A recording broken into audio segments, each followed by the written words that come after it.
Nagoralau hospital fैदों लोगोफोरनै बाजै आइ आं आइखौ लाबोदों हस्पिटालाव आथिं सादोंनो बेनि थाखायनो नायजानो फैदों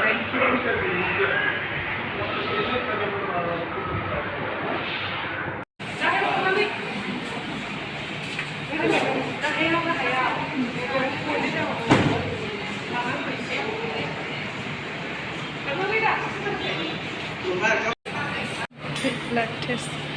खालामनो नागिरदों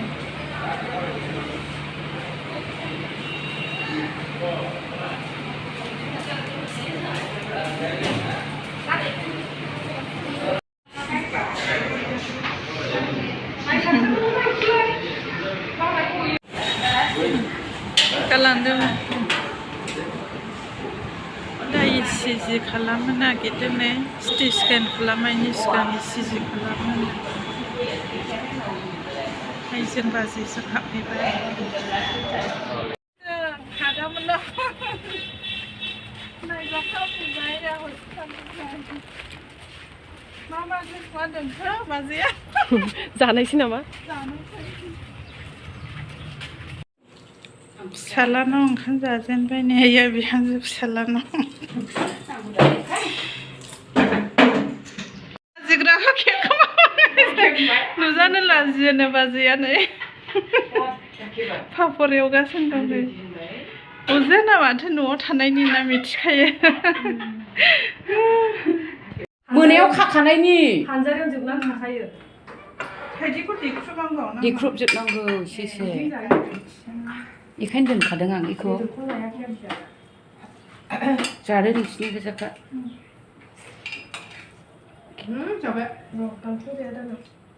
खेबनोनो रोङा आं जाबायहाय नों बिदै जायोना बिदै दोनखादों माला एसे संनो रोङाहाय गामिनि बायदि ओरैनोसै आङो आरो हरसेबावबाय दा गारि गाखोनायसै बाबा थांसै ने आबैमोननाव थांसै जों आबैमोननाव थांसै एबे होननायसो दा बाबु नोंबो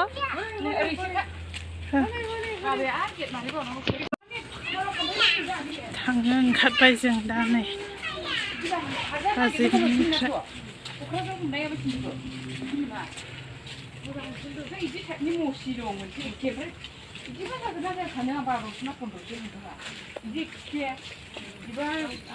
गाखोदो हाया बाजै गाखोदो थांनायसै जों न'आव नानिमोनाबो थांसै आबैमोनाव आइबिमोनाबो